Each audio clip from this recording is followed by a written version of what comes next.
Bismillahirrahmanirrahim. Assalamualaikum warahmatullahi wabarakatuh. Salam sejahtera untuk kita sekalian. Om Swastiastu. Para pemimpin dan kader Demokrat yang saya cintai, hadirin sekalian yang saya hormati. Alhamdulillah, Partai Demokrat, partai kita genap berusia 15 tahun. Meskipun muda dalam usia, Partai Demokrat kaya dengan pengalaman. Kaya dengan dinamika dan romantika, pasang dan surut, serta tantangan dan peluang. Bulan September 2016 yang lalu, ulang tahun Partai Demokrat kita peringati secara sederhana. Karenanya, hari ini saya akan menyampaikan pidato politik dalam rangka Rapimnas sekaligus pidato Dies Natalis partai kita. Tema besar pidato saya adalah Indonesia untuk semua, Indonesia for all. Ya, Indonesia for all. Dan saya akan soroti 3 topik penting, yaitu keadilan, kebinekaan, dan kebebasan. Justice, diversity, and freedom. Ketiga isu ini amat penting dalam kehidupan bermasyarakat, berbangsa, dan bernegara. Ketiga isu ini sekarang juga sedang menjadi perhatian publik yang luas. Saudara-saudara, kita tahu keadilan, kebinekaan, dan kebebasan mudah diucapkan, tetapi tidak mudah untuk diwujudkan. Dulu ketika membahas dasar-dasar Indonesia merdeka, para pendiri Republik memberikan perhatian sangat khusus atas 3 isu ini. Konstitusi kita, Undang-Undang Dasar 1945 juga memberikan tempat yang terhormat terhadap keadilan, kebinekaan, dan kebebasan. Negara memiliki kewajiban dan tanggung jawab yang besar agar keadilan tegak, kebinekaan diwujudkan, dan kebebasan dijamin serta diberikan ruang yang cukup. Namun sejak Indonesia berdiri, dari satu pemimpin ke pemimpin yang lain, dari satu pemerintahan ke pemerintahan yang lain, tidak selalu mudah mewujudkan 3 hal besar ini. Selalu saja ada tantangan dan permasalahannya. Sehingga jika dalam pidato ini saya mengangkat keresahan banyak kalangan tentang wajah keadilan dan kebebasan, dan dalam batas-batas tertentu juga kebinekaan kita, tidak berarti begitu saja saya menyalahkan negara dan pemerintah. Tidak berarti pemerintah alpa dan menyimpang. Yang saya sampaikan ini anggaplah sebuah wake up call atau peringatan dini. Wake up call kepada para penyelenggara negara dan juga kepada kita semua.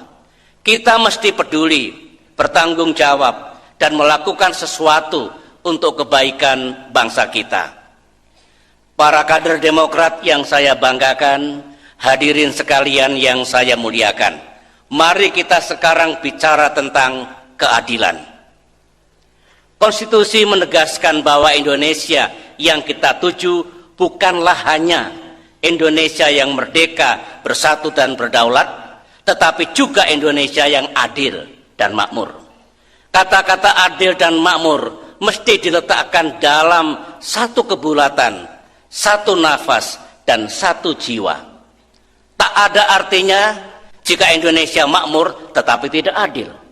Kita ingin agar semua rakyat Indonesia makmur, makmur bersama, dan bukan makmur sendiri-sendiri.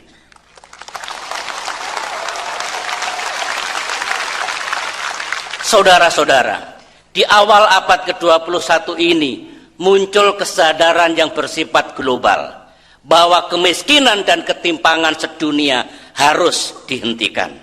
Masih banyaknya kaum miskin, termasuk yang sangat miskin, disertai ketimpangan yang semakin dalam, membuat dunia menjadi tidak adil dan juga tidak aman. Kita saksikan banyak terjadi konflik, kekerasan, dan gangguan keamanan, karena banyak yang merasa kalah, tersisih, dan ditinggalkan. Mereka mencari keadilan dengan cara dan pilihannya sendiri-sendiri.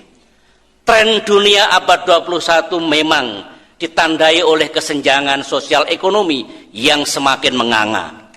Separuh kekayaan dunia dimiliki oleh orang-orang kaya yang jumlahnya hanya sekitar 1% saja.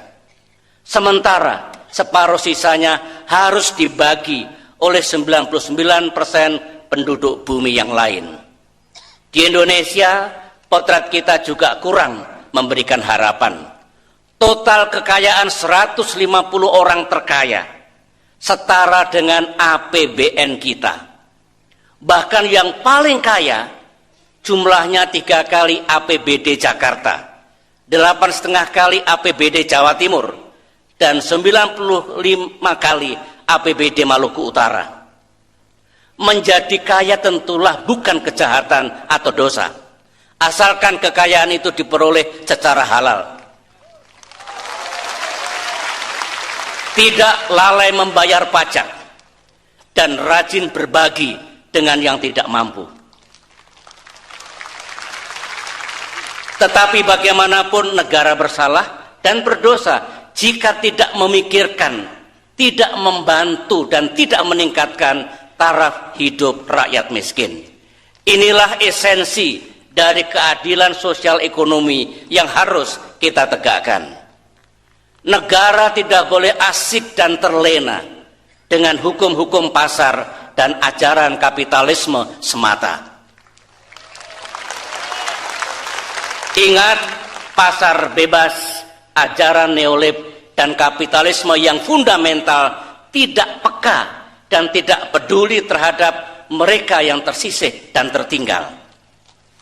Negara tidak boleh hanya mengikuti kepentingan perusahaan bisnis multinasional dan liberalisasi perdagangan bebas tanpa memikirkan dampak negatifnya bagi rakyat. Melepas harga-harga kebutuhan pokok mengikuti harga pasar semata tanpa memperhatikan daya beli rakyat bukanlah pilihan yang bijak. Ini tidak berarti kita masuk ke perangkap ekonomi komando atau ekonomi yang sosialistik, komunistik. Tidak berarti pula pemerintah harus selalu menetapkan dan mengendalikan harga-harga. Saya tahu hal itu bertentangan dengan prinsip-prinsip ekonomi yang harus efisien. Namun, bagi negara berkembang atau emerging market, di mana pendapatan per kapita dan daya beli rakyat masih rendah, diperlukan keseimbangan antara mekanisme pasar dengan peran pemerintah yang proporsional. Pemerintah tidak boleh menyerahkan segalanya ke mekanisme pasar bebas. Intervensi pemerintah yang positif, proporsional, dan necessary diperlukan dan harus tetap dilakukan. Bergabung ke aliansi kerjasama ekonomi yang ditawarkan negara-negara besar haruslah berhati-hati. Pemerintah harus cermat jika harus bergabung dalam kerjasama ekonomi yang mengikat dan terstruktur ketat seperti Trans-Pacific Partnership, TPP. Sebab kalau kita gegabah, tidak siap, dan salah perhitungan, Indonesia akan sangat dirugikan. Negara tentu memerlukan investasi jangka panjang. Namun, investasi itu bukanlah infrastruktur fisik semata. Investasikan pula sumber daya manusianya, human capital, agar negara kita makin berdaya saing, makin maju, dan makin unggul di masa depan. Porsi pembangunan untuk infrastruktur juga harus berimbang dengan pembangunan manusia. Biaya pembangunan infrastruktur tepat jika kita padukan dari sumber swasta, BUMN, dan APBN. Dengan demikian, APBN dan APBD dapat kita gunakan untuk sektor pendidikan, pelayanan kesehatan, pengentasan kemiskinan, dan pemenuhan hak-hak dasar rakyat yang lain. Pembengkakan utang negara yang sangat besar untuk kepentingan jangka pendek, termasuk infrastruktur, sebaiknya dihindari. Jumlah utang yang naik secara tajam akan meningkatkan beban rakyat di masa depan. Menjaga fiskal yang sehat dan prudent, termasuk mengurangi beban subsidi, adalah langkah yang positif. Namun, jika terjadi lonjakan harga dan membuat golongan ekonomi lemah terpukul, pemerintah wajib membantunya secara tepat dan adil. Kebijakan tax amnesty guna mendayagunakan uang yang diparkir di luar negeri atau disimpan di bawah bantal dapat kita setujui dan kita dukung. Namun tetaplah berorientasi pada tujuan dan sasaran awal. Menggeser sasaran kepada rakyat biasa disertai komunikasi yang tidak baik membuat masyarakat takut, merasa dikejar-kejar, dan tidak tentram tinggal di negerinya sendiri. Isu ini juga berkaitan dengan keadilan. Saya berpendapat, sasaran utama tax amnesty haruslah 100, 200, 500, atau 1000 orang-orang terkaya Indonesia. Di samping pemerintah mendapatkan fee pemutihan, barangkali masih ada dana yang dapat digunakan untuk menggerakkan ekonomi nasional. Saudara-saudara, adalah tidak bermoral kalau di tengah gedung-gedung megah dan gemerlapanya kemewahan, jutaan rakyat tidurnya tidak nyenyak lantaran tidak cukup makan. Artinya kesenjangan yang makin menjadi-jadi tidak bisa diterima di negara Pancasila yang menjunjung tinggi keadilan sosial bagi seluruh rakyatnya. Kita ketahui banyak sekali teori, strategi, dan kebijakan pembangunan yang dianut oleh bangsa-bangsa. Namun, bagi Indonesia, yang penting janganlah kita pernah meninggalkan paradigma pembangunan yang adil. Pembangunan yang tetap berpihak dan berorientasi kepada manusia dan lingkungannya. Yang menjadi sasaran bukan hanya pertumbuhan ekonomi, tetapi juga keadilan sosial, social inclusion, dan terjaganya lingkungan dan sumber-sumber kehidupan. Inilah yang disebut dengan sustainable growth with equity yang kini dianut oleh banyak negara di dunia. Hadirin sekalian, di samping keadilan sosial ekonomi, kita juga menghadapi tantangan keadilan yang lain, yaitu keadilan dalam hukum. Negara kita adalah negara hukum. Demikian yang terkandung dalam konstitusi kita. Hukumlah yang harus menjadi panglima, bukan politik, apalagi kekuasaan.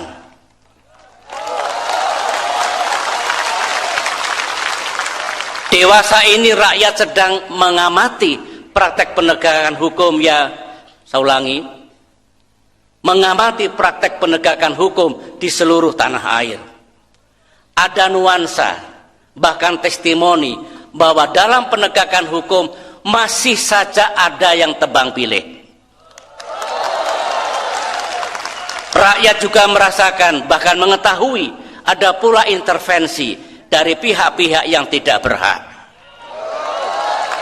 Di era keterbukaan dan transparansi sekarang ini, open, digital, and transparent society, cerita-cerita di belakang layar seperti itu telah menjadi rahasia umum. Masyarakat kita memang cenderung diam, sebagian bahkan takut. Tetapi jangan salah, Sesungguhnya mereka tahu cara pandang yang menganggap rakyat serba lemah dan pasti tidak tahu amat berbahaya. Sebab manakala orang-orang yang lemah mulai bersatu, persatuan itu akan menjelma sebagai kekuatan, people's power. Sejumlah kasus besar berkategori terang yang menurut rakyat pasti diproses secara hukum nampaknya masih mengendap entah di mana. Sementara kasus-kasus yang jauh lebih tidak signifikan menjadi prioritas. Terpulang siapa yang diperkarakan. Rakyat merasakan betapa bersemangatnya penegak hukum menangani kasus, menyebarkan kebencian atau tindakan tidak menyenangkan terhadap penguasa. Sebaliknya jika yang menjadi korban atau yang mencari keadilan bukan dari lingkar kekuasaan, jalannya tidak selalu mudah. Saya juga melihat respons negara dan penegak hukum yang datar ketika ada indikasi terjadinya penyadapan ilegal yang bermotifkan politik. Di penghujung tahun 2016 yang lalu, negara, dalam hal ini penegak hukum, telah menangkap sejumlah aktivis politik. Mereka dituduh melakukan makar. Tentu ini jenis kejahatan yang serius. Jika memang terbukti melakukan tindakan makar, hukum harus ditegakkan dengan tegas. Saya pribadi tidak pernah setuju dengan penjatuhan presiden di tengah jalan tanpa alasan yang dibenarkan oleh konstitusi. Saat ini rakyat tengah mengikuti penegakan hukumnya. Rakyat akan menjadi saksi sejarah ketika mereka-mereka yang dituduh melakukan makar tersebut diadili. Saudara sekalian, tahun-tahun terakhir ini media sosial juga menjadi sorotan publik. Jika ada seorang yang statementnya dinilai tidak menyenangkan penguasa atau kolega penguasa, langsung dihajar oleh The Invisible Group, sebuah kekuatan yang tidak kentara. Saya adalah salah satu korban dari The Invisible Group yang bekerja bagaikan mesin penghancur itu. Kata-kata yang digunakan pun tak kuasa untuk saya utarakan karena bisa merusak jiwa yang mendengarnya, apalagi anak-anak kita. Nilai-nilai luhur tentang kesantunan, tata krama, dan etika yang sering kita bangga-banggakan sepertinya tinggal kenangan atau telah masuk museum sejarah yang sepi pengunjung.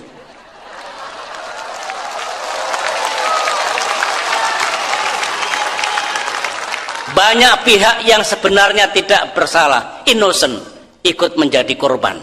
Kita sedih karena media sosial yang seharusnya ikut mencerdaskan kehidupan bangsa sering didominasi oleh kalangan yang menurut saya kurang beradab, uncivilized.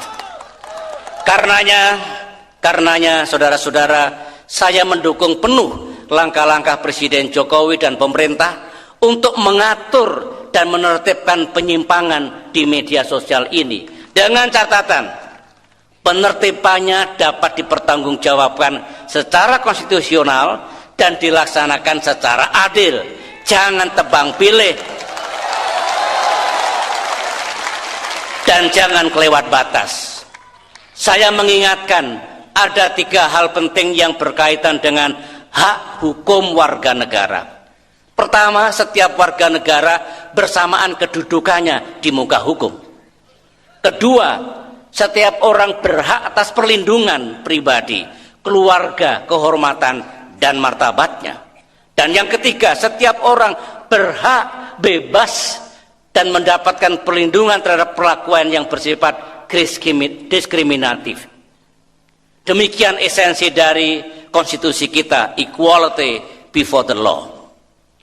Para kader Demokrat yang saya cintai, hadirin sekalian yang saya hormati, sekarang saya akan bicara tentang kebinekaan. Ada dua pertanyaan kritis yang mengusik pikiran saya. Kesatu, benarkah kebinekaan kita terancam saat ini? Sebagaimana yang gencar disuarakan oleh sebagian kalangan. Sedangkan yang kedua, masih relevankah kita bicara kebinekaan setelah lebih dari 70 tahun Indonesia merdeka? Menjawab pertanyaan kesatu, dengan tegas saya katakan tidak. Saat ini tidak ada ancaman yang serius terhadap kebinekaan kita, namun memang ada benih-benih yang bisa mengganggu kebinekaan ini jika tidak kita cegah dan kelola dengan baik. Terhadap pertanyaan kedua, jawaban saya adalah ya, benar. Bicara tentang kebinekaan tetap dan selalu relevan. Menjaga dan merawat kebinekaan boleh dikata menjadi never ending goal. Dari perspektif sejarah, menjadi bangsa yang rukun, harmonis, dan toleransi adalah bagian dari nation building. Kebinekaan kita bukanlah sekedar perbedaan identitas dari segi agama, etnis, suku, bangsa, dan asal daerah. Lebih dari itu, bangsa kita juga majemuk dari segi budaya, bahasa, adat, dan nilai-nilai lokal yang lain. Kita juga beragam dalam aliran paham, cara pandang, status sosial, dan pilihan politik dalam kepartaian. Masih segar dalam ingatan kita ketika Indonesia mengalami konflik komunal yang berdarah. Benturan horizontal itu terjadi di Sampit, Poso, Ambon, dan Maluku Utara. Perlu diketahui, untuk mengatasi dan mengakhiri konflik komunal itu diperlukan waktu 5 tahun. Itu pun masih dilanjutkan dengan proses rekonsiliasi dan trust building, yang juga memerlukan waktu yang panjang. Pesan yang ingin saya sampaikan adalah, janganlah kita bermain-main dengan kebinekaan ini. Kalau memang tidak ada ancaman, janganlah dihembus-hembuskan dan dimanipulasi secara politik. Saya ulangi, janganlah dihembus-hembuskan dan dimanipulasi secara politik sehingga akhirnya benar-benar menjadi masalah. Kita harus sungguh berhati-hati. Bermain air basah, bermain api terbakar. Saya sungguh merasakan dan mengetahui, karena dulu sebagai Menko Polkam, saya ikut menangani dan menyelesaikan konflik-konflik horizontal itu. Yang penting, bagaimana kita bisa menjaga dan merawat kebinekaan itu sekarang dan ke depan. Saya berpendapat, ada dua kata kunci jika kita ingin sukses menjaga kebinekaan. Yang pertama adalah toleransi, dan yang kedua tenggang rasa. Toleransi berarti menghormati perbedaan. Toleransi juga berarti kita bisa mengerti dan tidak cepat tersinggung atau marah jika mendengar atau mengetahui sesuatu yang tidak pas. Sementara tenggang rasa adalah kemampuan dan kesediaan untuk mengendalikan diri. Kita mesti mencegah tutur kata dan perbuatan yang bisa melukai, menyinggung, memperolok, dan merendahkan keyakinan saudara kita yang berbeda identitas. Karenanya toleransi ini harus senantiasa dipasangkan dengan tenggang rasa. Apalagi kita mengetahui bahwa toleransi selalu memiliki batas. Tolerance has its boundaries. Kalau mengharapkan orang lain toleran terhadap dirinya, dia juga harus bertenggang rasa terhadap yang lain. Yang menyuburkan kerukunan dan toleransi dalam kehidupan masyarakat yang majemuk adalah cinta dan kasih sayang, juga rasa kebangsaan dan persaudaraan kita. Sedangkan yang merusak kedamaian, kerukunan, dan persaudaraan adalah kebencian atau hatred dan rasa permusuhan. Semua agama dan kearifan lokal mengajarkan cinta dan kasih sayang, dan bukan kebencian dan permusuhan. Mari taburkan kasih sayang, jangan saling membenci, dan mari hormati semua agama di negeri ini. Singkirkan jauh-jauh dari bumi Indonesia yang disebut Islamfobia, Kristen fobia atau fobi-fobi terhadap agama manapun. Negara tidak boleh membangun kebencian terhadap agama manapun. Inilah keindahan negara Pancasila, negara yang berketuhanan. Berkaitan dengan respons negara, utamanya penegak hukum, pasca rangkaian aksi damai di penghujung tahun 2016 yang lalu, haruslah tetap terukur, tepat, bijak, dan tidak melebihi kepatutannya. Jangan sampai dibaca negara menjadikan rakyat dan umat Islam sebagai musuhnya. Mari taburkan kasih sayang, jangan saling membenci, dan mari hormati semua etnis dan suku bangsa di negeri ini. Di Indonesia tak perlu ada kebencian terhadap kaum diaspora dari manapun. Mereka semua adalah bangsa kita, bangsa Indonesia, bukan bangsa Tiongkok, bukan bangsa Arab, bukan bangsa India, dan lain-lain. Tentu mereka perlu menunjukkan kesetiaan dan keindonesiaannya. Semua harus membangun budaya yang inklusif, bukan yang eksklusif. Pembauran harus bertumpu pada rasa dan semangat kebangsaan. Tidak boleh digantikan dengan pengelompokan atas dasar etnis dan status sosial. Marilah kita kukuhkan persaudaraan, kemitraan, dan kerjasama lintas partai politik. Pemilihan umum termasuk pilkada memang keras. Namun tidak berarti di antara partai politik harus memelihara permusuhan yang permanen. Seolah harus mewariskan permusuhan kepada generasi-generasi berikutnya. Ada saatnya kita berkompetisi, ada saatnya pula kita berkolaborasi. Itulah indahnya jiwa Pancasila dalam demokrasi kita. Saudara-saudara, di penghujung tahun 2016 yang lalu, bangsa kita kembali diuji. Situasi sosial dan politik memanas, dipicu oleh perkataan saudara Basuki Cahayapurnama yang dinilai melakukan penistaan terhadap agama Islam. Dari isu yang sebenarnya cukup sederhana, akibat pengelolaan awal yang tidak tepat, akhirnya berkembang menjadi isu yang rumit dan sensitif. Saya tetap berpendapat bahwa kasus hukum saudara Basuki bukanlah isu kebinekaan, bukan isu SARA, dan juga bukan isu NKRI. Namun dalam perkembangannya seperti ada politisasi dan penggeseran dari isu aslinya. Akibatnya hubungan antar identitas tertentu menjadi tegang. Masyarakat justru bercuriga, jangan-jangan ada pihak tertentu yang ingin membenturkan satu identitas dengan identitas yang lain. Saya berpendapat ketegangan sosial politik itu harus segera diakhiri. Jangan justru dipelihara, apalagi dibesar-besarkan. Marilah kita petik hikmah dan pelajaran yang berharga dari peristiwa tersebut.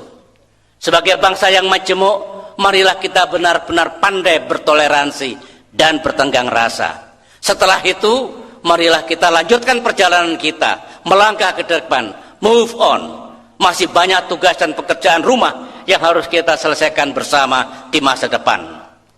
Marilah kita hormati proses penegakan hukum atas saudara Basuki yang kini tengah berlangsung.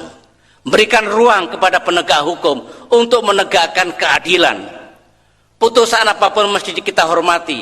Bebaskan segala intervensi dari pihak manapun. Pengerahan kekuatan massa dalam jumlah yang amat besar dari pihak manapun barangkali sudah saatnya diakhiri. Gerakan massa yang berhadapan-hadapan bisa menimbulkan benturan fisik dan kekerasan yang tidak kita kehendaki. Dengan niat baik saya ingin mengingatkan, janganlah dibiarkan terjadinya benturan horizontal di masyarakat kita, sekecil apapun. Dulu konflik komunal di Sampit, Poso, dan Ambon awalnya juga kecil. Di tingkat dunia, perang saudara yang terjadi di Suriah dulunya juga terbatas pada konflik antara penguasa dengan oposisi. Kemudian situasi makin memburuk ketika ISIS melibatkan diri dengan ideologi, agenda, dan tujuannya sendiri. Sekarang Suriah menjadi negara yang porak-poranda. Suriah kini juga menjadi salah satu titik ledak bagi terjadinya peperangan besar di dunia. Mungkin saya dituduh hanya menakut-nakuti, melebih-lebihkan. Tidak, saudara-saudara. Saya ikut memiliki dan sangat mencintai negeri ini. Masih berkaitan dengan situasi sosial dan keamanan saat ini, janganlah dibiarkan pihak ketiga memancing di air keruh. Jangan sampai pula negara tidak adil dan berat sebelah. Jangan dibiarkan kaum radikal dan ekstrem tampil karena merasa terpanggil dan kemudian mengambil alih keadaan dari kelompok manapun. Sudah sangat sering saya mendengar kata-kata negara harus hadir. Sekaranglah saatnya negara benar-benar hadir. Hadir dan bertindak tepat, adil dan bijak. Para kader Demokrat dan hadirin yang saya hormati, izinkan saya kini berbicara tentang kebebasan. Dari pengalaman bangsa-bangsa di dunia, hubungan antara penguasa dengan rakyat tidak selalu mudah. Lazimnya pihak yang berkuasa kurang senang jika rakyat eksesif dalam menggunakan kebebasannya. Alasan yang sering dipakai adalah negara tidak akan stabil jika politik gaduh. Tanpa stabilitas politik, ekonomi tidak bisa dibangun. Dan tanpa pembangunan ekonomi, rakyat tak akan sejahtera. Di Indonesia, pandangan dan mitos seperti ini pernah hidup dan menjadi anutan kita. Saya berpendapat, jika dilihat dalam tingkatannya yang serba ekstrim, pandangan demikian tidaklah salah. Tetapi dalam realitasnya, rakyat tidak selalu anarkis dalam menyampaikan perasaan, aspirasi, dan harapannya. Membungkam dan melarang rakyat untuk menyampaikan kritik dan protesnya dengan alasan demi stabilitas politik, menurut saya terlalu berlebihan.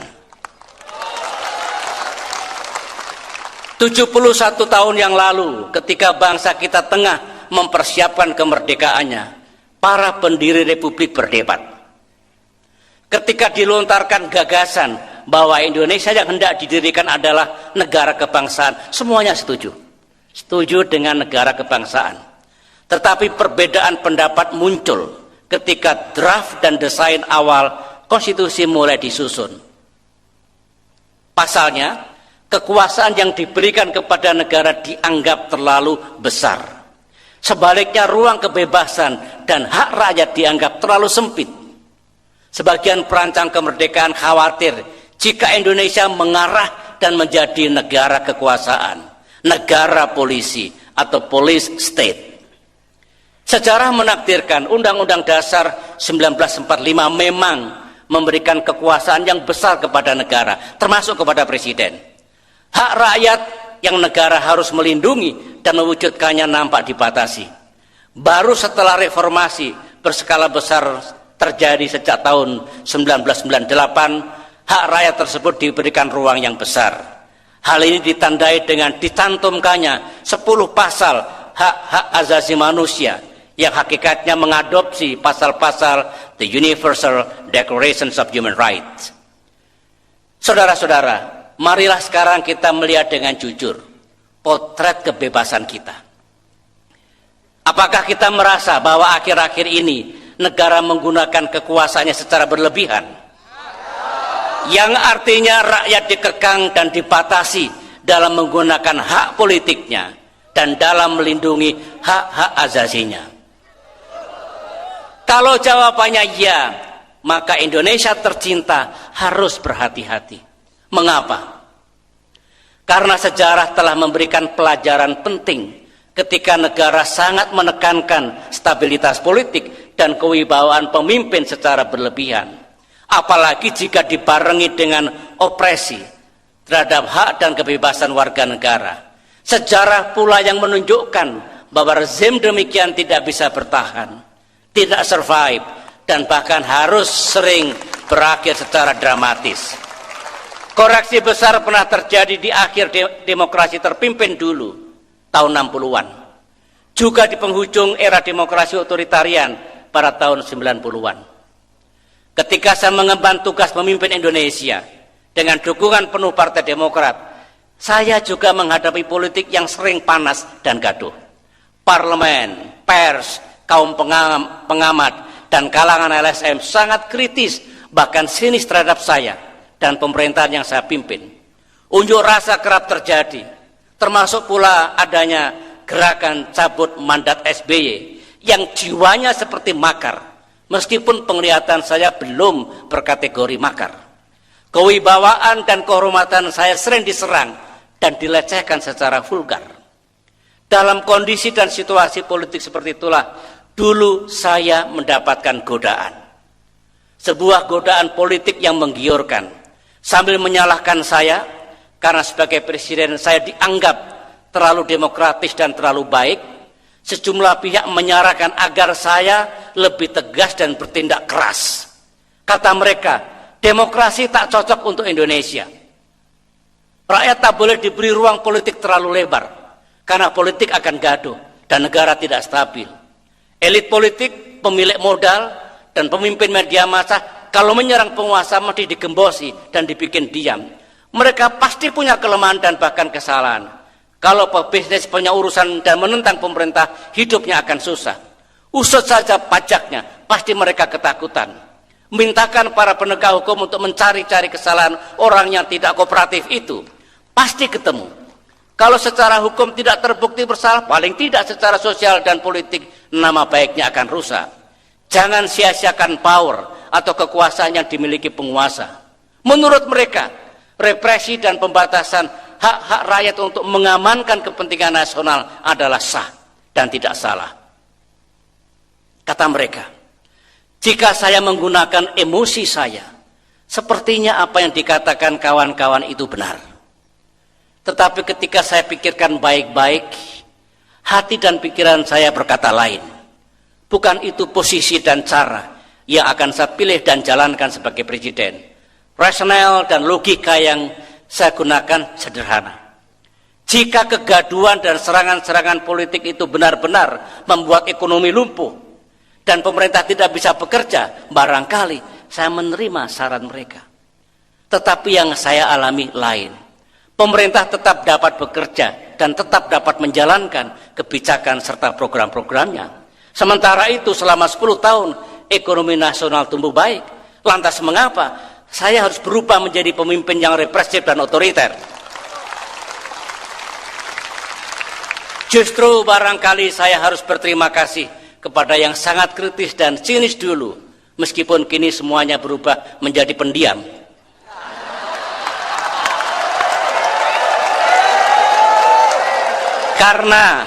Karena jasa merekalah pemerintahan yang saya pimpin tidak jatuh. Dan saya bisa mengakhiri tugas saya tanpa halangan. Saudara-saudara, saya senang mempelajari sejarah. Di seluruh dunia, banyak pemimpin yang akhirnya menjadi tiran dan diktator.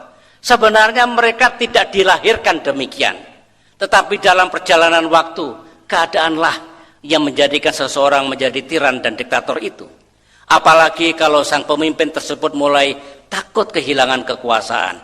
John Steinbeck pernah mengatakan, power does not corrupt, fear corrupts, perhaps the fear of a loss of power.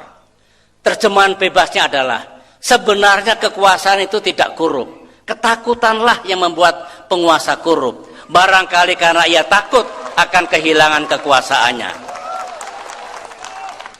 Itu refleksi saya. Kala itu saya bersumpah untuk tidak tergoda menjadi pemimpin yang otoriter dan represif. Tuhan yang Maha Kuasa, Allah Subhanahu wa Ta'ala, mengabulkan permintaan saya. Tetapi sepertinya Sang Pencipta tidak memberikannya begitu saja, tidak gratisan. Hal itu harus saya tebus dengan kesabaran dan ketegaran saya bersama keluarga.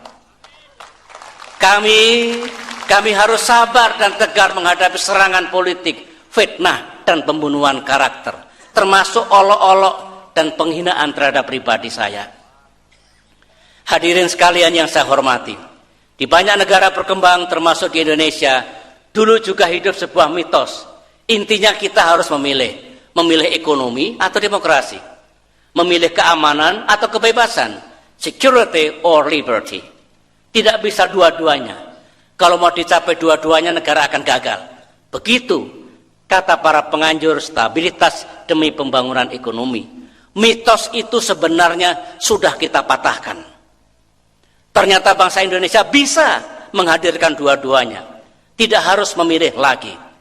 Pasca krisis 1998 dan disusul gerakan reformasi nasional, Indonesia bisa membuktikan bahwa akhirnya ekonomi dan demokrasi dapat diwujudkan secara bersama.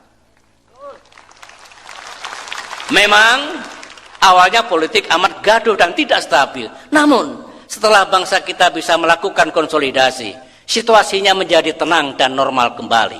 Sebagai contoh, dalam 10 tahun masa kepresidenan saya, kita bisa mewujudkan dua-duanya. Ekonomi kita tumbuh dengan baik dan demokrasi juga mekar dan berkembang. Namun saudara-saudara, tidak berarti demokrasi yang kita anut dan jalankan ini sudah sempurna. Belum. Jalan menuju demokrasi yang kuat, stabil dan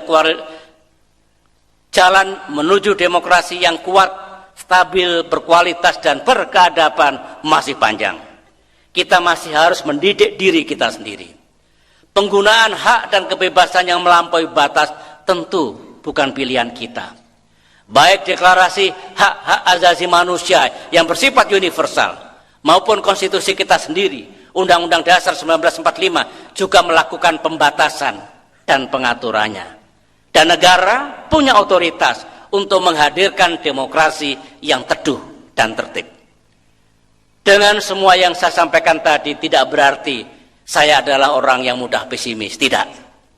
Saya tetap optimis terhadap masa depan Indonesia. Dengan pikiran-pikiran korektif saya tadi, tidak berarti saya tidak lagi mempercayai pemimpin dan pemerintah kita. Tidak. Saya dan tentunya Partai Demokrat tetap mendukung dan memberi kesempatan kepada Presiden Jokowi dengan pemerintahnya untuk menuntaskan masa baktinya hingga selesai.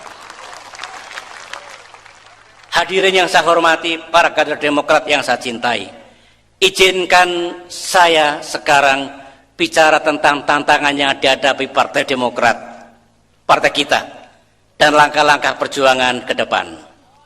Sebagai penggagas berdirinya Partai Demokrat dan yang jatuh bangun bersama partai ini, saya bisa merasakan apa yang para kader rasakan saat ini. Dari interaksi saya dengan pengurus partai, termasuk dengan para pimpinan daerah Partai Demokrat seluruh Indonesia, saya mencatat ada dua hal besar yang ada dalam diri para kader. Pertama, saya mengetahui hati para kader sakit, luka, dan juga marah. Kenapa? Ya karena tak ada angin, tak ada hujan, Demokrat difitnah, menggerakkan aksi damai 4 November 2016 yang lalu. Sebaliknya, kedua, saya justru melihat sekarang ini semangat dan tekad para kader Partai Demokrat yang luar biasa. Makin dihantam, makin bersatu, dan makin kuat kita.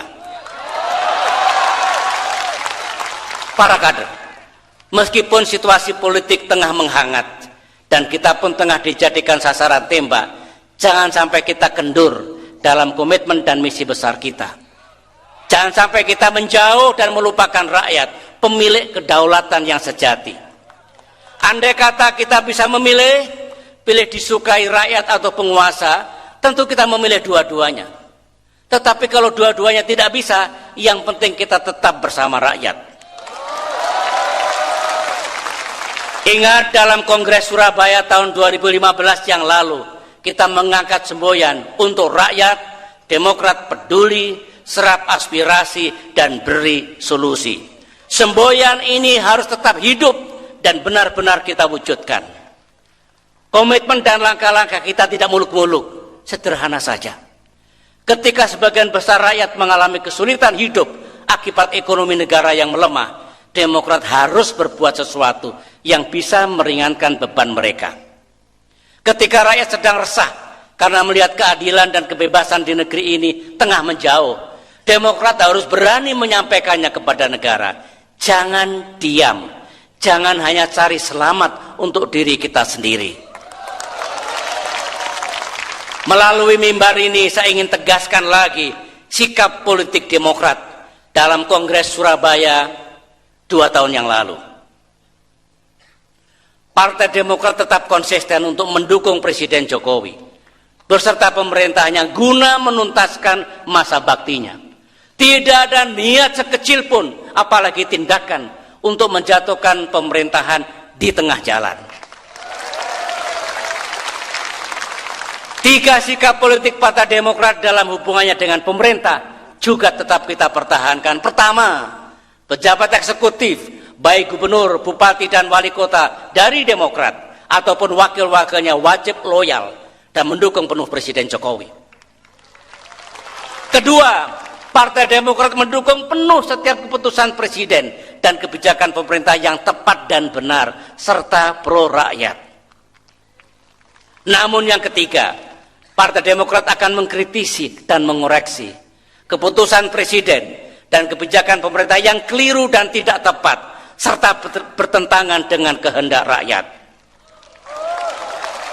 Itu 3 sikap politik kita pertahankan dan kita insya Allah menjadi partai yang konsisten. Sementara itu, Partai Demokrat juga konsisten untuk tetap berada di luar pemerintahan, seraya menjalankan peran dan tugas social and political control. Partai Demokrat memilih untuk menjaga kemerdekaan dan kemandiriannya. Terlebih ketika banyak yang, saya ulangi, terlebih ketika tidak banyak yang mau dan berani bersuara, baik di parlemen maupun di arena publik. Memang sepertinya kita merasa sendiri dan tidak punya teman. Ada yang mengatakan kini Partai Demokrat dikucilkan ataupun tidak dianggap. Tetapi hal itu bukanlah sebuah aib. Partai kita bukan partai terlarang. Menjadi partai dan kader yang di sini senang, di sana senang, bukanlah pilihan kita. Kita harus punya warna. Kita harus memiliki karakter. Kalau DNA Partai Demokrat adalah demokrasi, ekonomi, dan keberpihakan kepada rakyat kecil, ya itulah darah kita. Baik ketika sedang berada di kekuasaan maupun tidak, itu pula jati diri dan platform partai kita. Kita tidak punya bakat menjadi bunglon ataupun oportunis.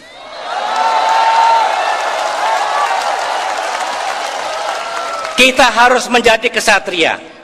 Ketika kita kalah dalam pemilu 2014 yang lalu, kita bisa menerima kekalahan itu dengan lapang dada. Kita kasih karpet merah kepada pemimpin dan pemerintahan yang baru. Jika Partai Demokrat sangat menyuarakan persamaan atau equality dan keadilan sosial, tidak berarti Demokrat menjadi partai sosialis atau partai kiri. Demokrat akan tetap menjadi partai tengah, partai nasionalis religius, dan partai yang mencintai keberagaman. Sikap xenofobia dan ultranasionalistik bukan pilihan Demokrat. Segaris dengan yang pernah diucapkan oleh Bung Karno pada tanggal 1 Juni 1945, nasionalisme yang dianut Demokrat adalah nasionalisme yang bergandengan dengan bangsa-bangsa sedunia. Partai Demokrat mendambakan kehidupan masyarakat Indonesia yang religius. Peran agama manapun amat penting untuk membangun akhlak dan budi pekerti manusia Indonesia. Negara harus menghormati agama manapun dan memberikan ruang dan tempatnya yang mulia, bukan sebaliknya memusuhi dan membencinya. Indonesia memang bukan negara agama, tetapi negara yang berketuhanan. Para kader yang saya banggakan, saat ini kita sedang berjuang untuk menyukseskan pilkada yang secara serentak dilaksanakan di tanah air. Alhamdulillah, prestasi Partai Demokrat dalam pilkada serentak tahun 2015 baik. Capaian kita waktu itu di atas target yang kita tetapkan. Bahkan dalam 5 pilkada susulan, semuanya dimenangkan oleh kader atau kandidat yang kita usung. Untuk itu, saya ucapkan terima kasih dan penghargaan yang setinggi-tingginya atas jerih payah dan usaha keras saudara semua. Saya berharap pilkada serentak tahun 2017 ini kita lebih sukses lagi. Kita memiliki kader-kader yang berintegritas, handal dan cakap untuk mengemban tugas sebagai gubernur, bupati dan wali kota jika mereka mendapatkan mandat dari rakyat. Insya Allah dengan kerja keras dan pertolongan Tuhan kita bisa. Partai Demokrat bisa. Partai Demokrat bisa. Berkaitan dengan pemungutan suara yang tinggal 8 hari lagi, saya mendengar para kader khawatir jika terjadi banyak kecurangan. Masyarakat pun juga cemas jika uang bermain dalam pilkada ini. Hantu money politics. Mudah-mudahan politik uang yang melanggar undang-undang dan merusak demokrasi itu tidak terjadi. Saya menyadari bahwa Partai Demokrat tidak memiliki sumber pendanaan yang melimpah.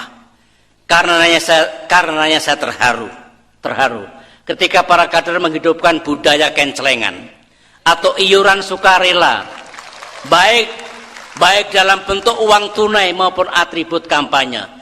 Meskipun barangkali jumlahnya masih terbatas, saya bangga dan sungguh menghargai cara-cara mulia seperti itu.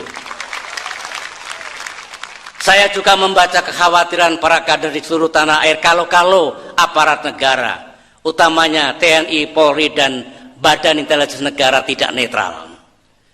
Memang saya juga mendengar berita-berita yang kurang sedap. Mudah-mudahan berita itu tidak benar. Tetapi kalau sampai TNI, Polri, dan BIN tidak netral, sayalah orang yang paling sedih. Sebagaimana saudara ketahui, saya adalah salah satu pelaku utama reformasi TNI dan Polri. Agenda penting dari reformasi adalah berhentinya TNI dan Polri dari politik praktis, dari politik kekuasaan. Sejarah mencatat dulu ABRI merupakan bagian dan sekaligus pelaku aktif dari politik yang partisan. ABRI hanya berpihak kepada satu partai politik dan penguasa negara. Akibat perilaku politik seperti itu, bangsa kita termasuk TNI dan Polri membayarnya dengan harga yang sangat mahal. Rakyat amat marah. Dan ketika terjadi krisis politik yang hebat, TNI dan Polri dipaksa oleh sejarah untuk menghentikan peran sosial politiknya, termasuk menghentikan ketidaknetralannya dalam pemilihan umum. Semoga mimpi buruk dan kekeliruan itu tidak terjadi lagi. Keledai pun tak akan terjatuh 2 kali karena tersandung oleh batu yang sama. Sebagai seorang purnawirawan senior dan selaku mantan presiden, saya tidak ingin TNI, Polri, dan BIN bertindak salah dan mengkhianati sumpahnya sebagai bayangkari negara. Selama 10 tahun saya ikut memimpin dan membangun TNI dan Polri hingga pada kapabilitas dan posturnya yang membanggakan sekarang ini. TNI dan Polri kini menjadi kekuatan pertahanan dan keamanan negara yang handal dan profesional serta dibanggakan rakyat. Karenanya para petinggi TNI, Polri, dan BIN janganlah tergoda oleh kekuasaan sesaat. Jangan merusak sendi-sendi keprajuritan dan kepolisian yang luhur. Jangan mendidik dan mengajari hal-hal yang tidak benar kepada prajurit. Netrallah, saya ulangi lagi, netrallah dalam setiap pemilu nasional dan juga pilkada. Pengalaman tidak baik yang saya alami pada pemilihan presiden tahun 2004 yang lalu, janganlah terjadi lagi. Kembali pada situasi politik saat ini, saya ingatkan, bahwa netralitas dalam pilkada tidak otomatis terwujud hanya dengan seruan seperti yang saya sampaikan ini. Karenanya, para kader, saya instruksikan kepada semua kader dan simpatisan Demokrat untuk aktif menjadi mata dan telinga untuk mencegah segala bentuk kecurangan. Saya senang karena telah disiapkan satuan-satuan tugas anti kecurangan.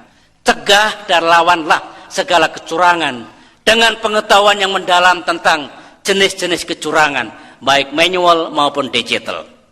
Ajak pula saudara-saudara kita di seluruh tanah air untuk ikut menjaga pilkada ini agar tetap jujur dan adil. Jika para kader mengetahui terjadinya kecurangan, termasuk ketidaknetralan TNI, Polri, dan BIN, segeralah melaporkan kepada Bawaslu dan jajaran penegak hukum. Beritahu pers dan media massa atas kecurangan itu. Dan sebarkan pula melalui media sosial. Yang penting beritanya benar dan akurat. Dan tentunya bukan fitnah dan hoaks.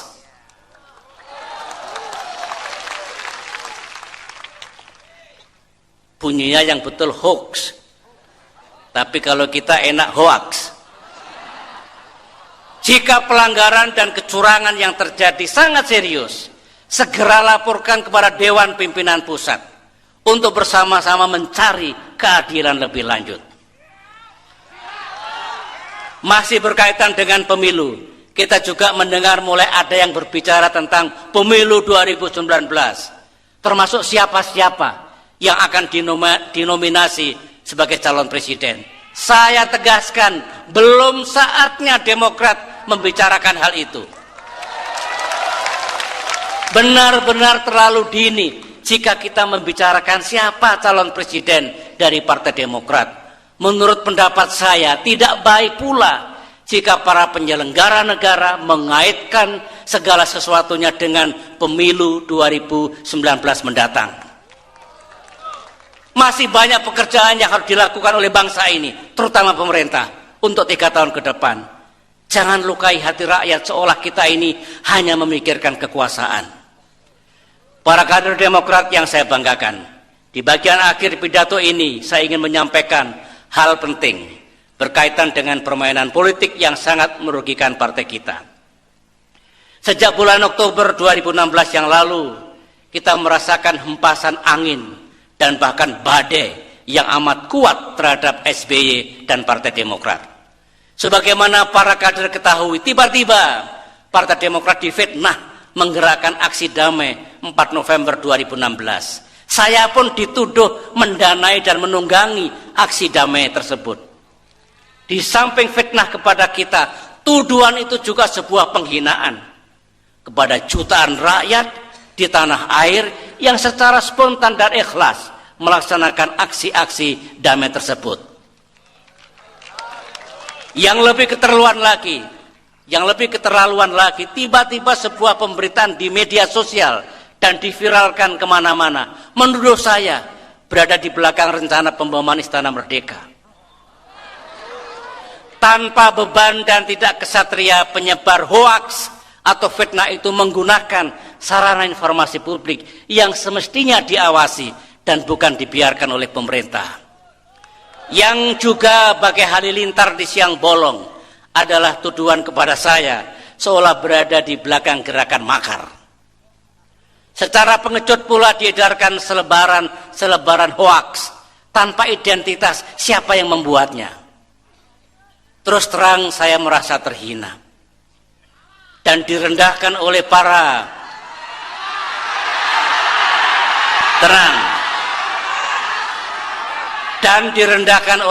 mastermind, pembisik dan juga juru fitnah tersebut.